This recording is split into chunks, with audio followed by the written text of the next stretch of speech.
Ano nga ba yung ginagamit nating pintura? Ano nga ba yung kulay at kombinasyon ng ilaw? Hindi ako gumagamit ng kahit anong kulay. Kung aesthetic yung gusto nyong palabasin. Gamit ko dyan na ilaw na lagi kong sinasadya sa kliyente natin. Tingnan natin dito sa may pin light.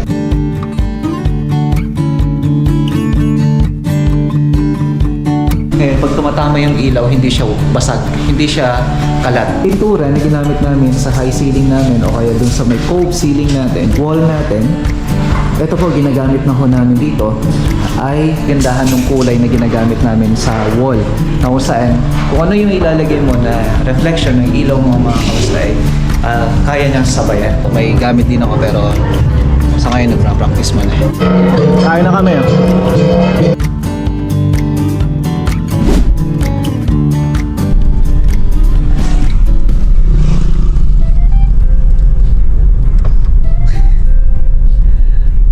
Magandang umaga. So, galing ko sa event pero babalik tayo doon mamaya. At actually may double event tayo ngayon sa Sounds and Lights natin mga kamusta. Sahod day ngayon at pupunta rin tayo sa mga site. So tara, at punta muna tayo sa office mga kamusta na.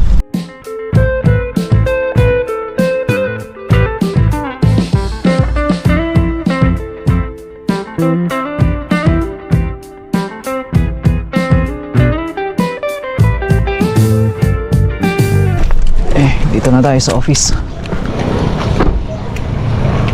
Nakakunin dito na yung staff natin. Meron na.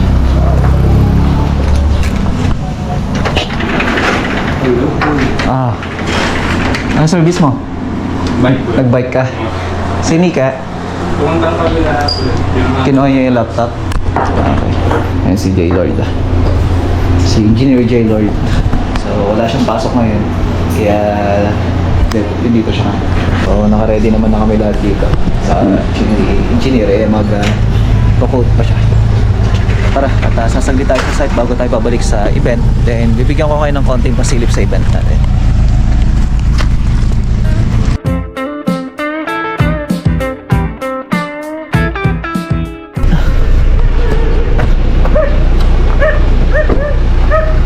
Update tayo dito sa Osmeña Solano ng Vizcaya project. Ayan no. So, makikita niyo yung windows tsaka yung sliding door natin doon. So, bali ito pa mga kamusta na at double check muna natin lahat yan bago tayo mag-finalize kasi may mga ginagawa pa naman dito sa loob. At ito pa papadagdag ni Madam na itatalis natin no? So itatalis natin yan at dito nga sa loob ayan sagsagan niya o kaya sabay-sabay na yung gagawa natin ng ating cabinet no? So sa ngayon pinamasilyahan ko na rin siya para dire-diretso na ho siya habang ginagawa minamasilyan na kaagad. So dito clearing na lang din kami lahat, i-clear na rin ho namin dyan, oras na okay na ho dito kasi ito pa yung isang proseso na trabaho na kung saan yung para dun sa may cabinet natin. Pero kung titignan natin, napaka-aliwalas na bahay, no? So, isa pa sa mga ginagawa lang talaga natin na kailangan maayos muna lahat. So, yung process na ginagawa natin kapag ganito, kasi always na nahuhuli talaga yung cabinet. Kapag nasa painting works o kaya ceiling installation tayo, electrical, so meron tayong tinatawag na bago tayo turnover, kailangan maayos muna lahat. So, secure natin lahat. Dapat malinis muna lahat. Kasi isa to sa mga hindi natin maiwasan yung alikabok. Saan nakaka-encounter ng kumbaga pinakamahirap na part ng paglilinis talaga.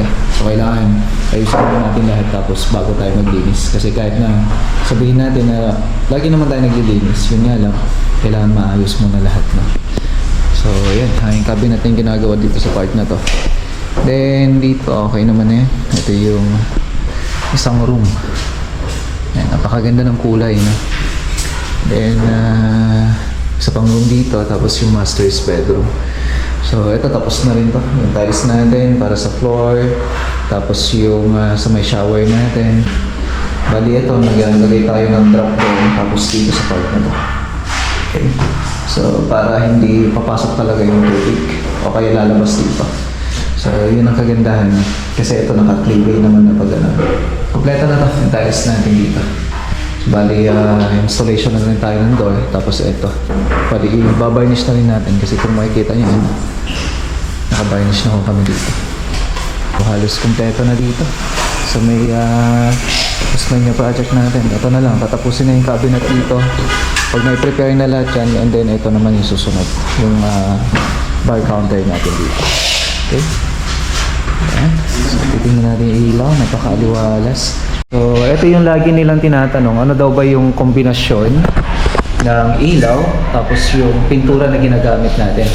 Para mas maka-relate yung mga gustong matuto, lalo-lalo na sa mga baguhan at saka kumbaga nagdi-DIY. Sila na yung magpipintura ng mga bahay nila, kaya naman kumukuha sila ng manggagawa tapos sa kanila nanggagaling yung idea. Comment mo naman kung isa ka doon, kung proud ka ba na ikaw mismo yung nag-handle ng iyong bahay tapos pinapagawa mo sa iba, tapos maayos din yung manggagawa na kinuha mo. So comment mo naman sa baba para naman malaman ko kung sa mismo mga video natin ay nagkaka-idea tayo. Para naman maramdaman ko na talagang nagiging worth it naman yung ating mga sineshare para sa inyo lahat. So ano nga ba yung kombinasyon ng ilaw, kombinasyon ng kulay para sa wall natin and then ceiling natin? Ano nga ba yung ginagamit nating pintura? Ano nga ba yung kulay at kombinasyon ng ilaw? Dito, mga kamusta, i-share natin yung idea na yan para ma-meet natin yung ganito kagandang outcome. Masasabi ko na maganda kasi kahit na hindi pa tapos, kung titingnan natin dito sa isang kwarto. Ayan, hindi pa ho tapos to. Tapos na to. Ibig sabihin, ayos na. Kumbaga, iaayos na lang natin yung mga gamit, kagaya ng kama o kung ano man ilalagay dito. Lalagay ng cabinet. So, yun na lang siguro yung kulang at saka yung cove light na lang yan. Tapos na yung cove ceiling natin, then yung cove light lang naman na. Paano nga ba natin siya mamimit na ganito kalinis? Tsaka ganito kaganda. Para malaman mo, tapusin mo itong video na to at i-share din natin yung papakita ko sa inyo kung ano yung mga kombinasyon na ginagawa natin at lahat ng mga po pwede ko i-share sa inyo ay ibabahagi natin mga kamusta. Sa araw ng Sabado na to na payday, hanggang sa payday tatapusin natin to para naman may i-share ako sa inyo. Kung napapansin nyo mga kamusta, yung kombinasyon na ginawa namin dito ay light colors lamang po. Mula sa tiles, tapos sa may wall painting works, sa may kisame natin na kung saan may cove ceiling. Tawag natin dyan cove ceiling mga kamusta, no? So, mas kilala bilang tinatawag nila pag nagpapagawa sila. Gusto namin magpagawa ng cove light. Yan. Totoo nga naman, cove light, lumalabas yan sa nakalagay doon sa may naka-indicate sa plano natin. Nakalagay doon, cove light. Pero usually, ang tinatawag ko dyan, pagka nagpapagawa ako sa mga tropa ko, gawa tayo ng cove ceiling.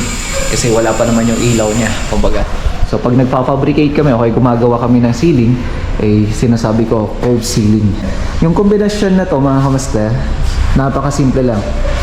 Ito, naka-cove siyang pareha, tapos, syempre mayroon siyang ilaw. Pero ang ginamit ko dyan na ilaw, na lagi kong sinasadya sa kliyente natin, ay, yan. Kita niyo yan, hindi siya nagbabago. Warm lang po siya. Yan. Okay? Warm yan, mga kamusta, na kung saan pupwede na yung talagang as in warm na warm, o kaya naman combination of daylight at saka warm.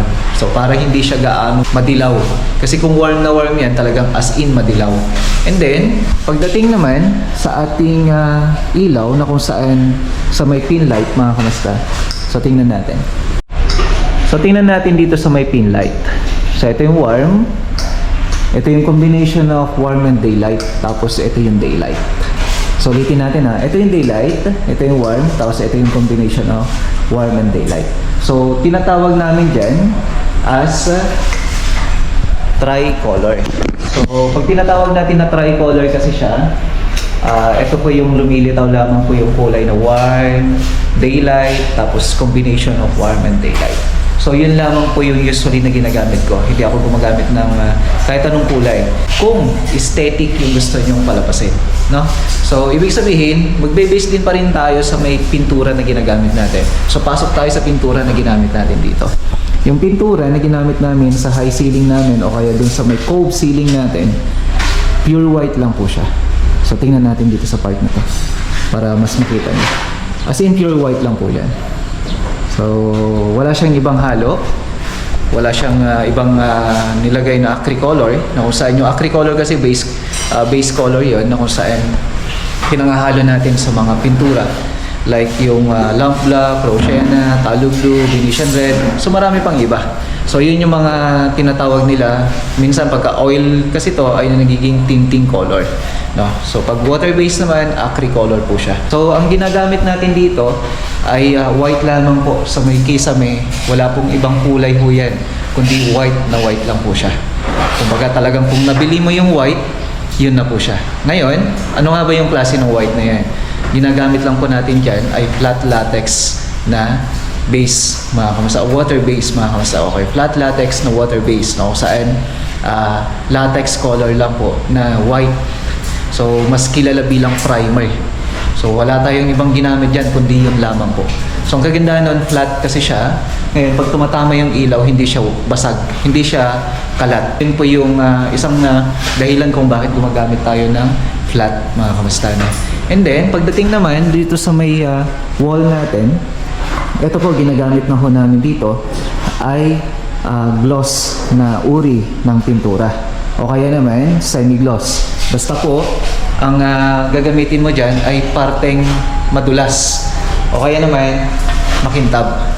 Kasi nga, ang kagandahan yan, pagka ito ay narumihan, madali lang po punasan. Gumamit ka lamang po ng konting basahan na medyo basa. And then, pwede mo na siyang punasan. Yun ang bentahe niya. At ang isa pa dito, ang ginamit namin dito ay metal ash. So sabi ko nga, nabanggit ko na sa isang video ko dati, na ang ginamit namin mga pintura dito ay isang uri ng pintura na kung saan metal ash po siya. So meron tayong combination ng pintura para ma-meet mo yung metal ash na ho yan. So magkakaroon din tayo ng tutorial kung ano nga ba yung metal ash na yan. Na usually nakikita mo yan, kung isa-search mo yan mga kamusta, pinakamalapit na kulay niyan ay beige o kaya naman ay yung tool white.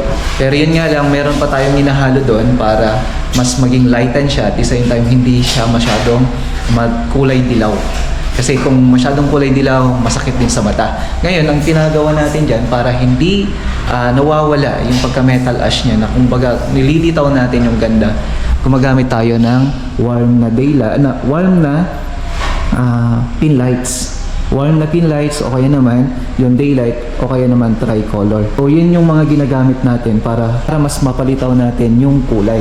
So tingnan natin dito. Yan, pasensya na kayo, hindi pa kami nakapaglinis, no? Ayan. Okay. So yan yung combination of warm and daylight. So kung napapansin niyo, lumamig yung surface natin. Lumamig siya. So ibig sabihin, mas lumitaw yung kumbaga kapag masakit sa mata yung dilaw kasi syempre galing ka sa labas, pwede mo siyang baguhin yung kulay ng pin light mo na kung saan magre-reflect din yung wall natin. Yan, lalo na kapag ka-daylight na. So napakalamig na sa mata, hindi na masakit sa mata kung sakaling gusto mo na mas maging lighten pa. So yun ang kagandahan ng kulay na ginagamit namin sa wall. Na kung saan, kung ano yung ilalagay mo na reflection ng ilaw mo mga kamusta ay kaya niyang sabayan. Kaya po kami gumagamit ng ganitong kulay na kung saan tinatawag din natin na yung natural lang talaga siya. Tinatawag natin na neutral. Pwede mo siyang i-combine sa kahit anong kulay ng ilaw. Mapa-daylight man ito o kaya warm. Yun yung mga ginagamit natin pagdating sa pag-finish ng ating mga bahay. Konting tip lang yan. Konting idea lang. Sa pagtitimpla ng pintura, kung gusto nyo malaman yan, comment mo dun sa may comment section at ibibigyan ko kayo ng konting idea at kung paano ba natin ito inahalo. Kung paano nga ba yung tamang volume ng pintura na kung saan para mas ma-meet mo yung ganitong kalalabasan ng bahay mo. No? So, yan. Mag-comment ka lang sa baba. At huwag mo na rin kalimutan i-subscribe para malaman mo yung mga iba pang mga idea na po pwede kong i-share sa inyo. So, for now, ayan. Pagka nakapaglinis kami dito, papakita namin yung naging outcome ng trabaho natin dito. Lalo na kapag natapos na tong kitchen natin. Tara. At punta na tayo sa kabila. Ang dami nagpapatay ng bahay dito. Ayan, kapit bahay natin. Ito sa proyekto. So, Kagaling natin sa office kasi may mga client tayo, mga kamusta na inasikaso. Saglit para dun sa i-start ngayong susunod na linggo. No? So may mag-i-start tayong project. May nasikaso ko, nagpirma na rin ng mga contract.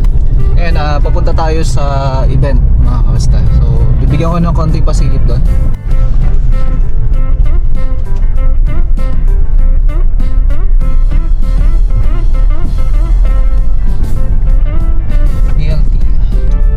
Wellness Resort.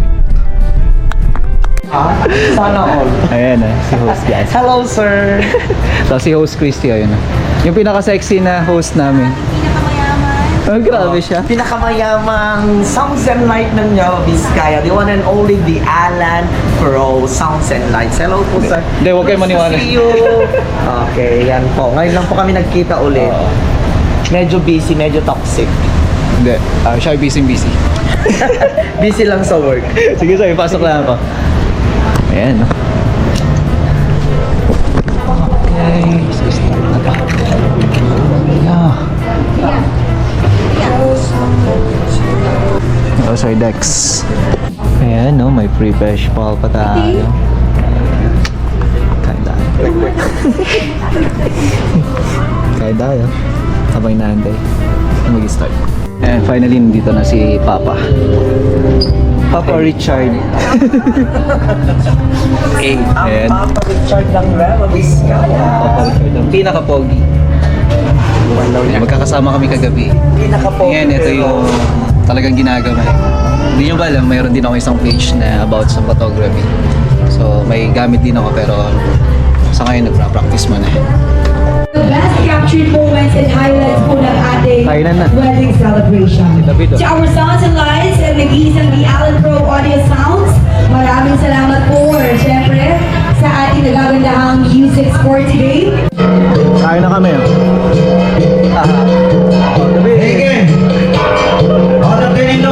Kain na tayo. Kaya tignan natin tong TV. At baka biglang umulan. O, pinatubo daw, bilisan nyo. Sige na, ako na bahala dyan. Na tayo at papasahod pa tayo, no? And kakatapos lang, medyo natagalan lang.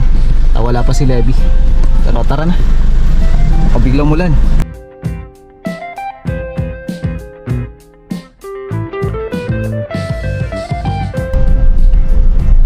Dito na yung mga tropa.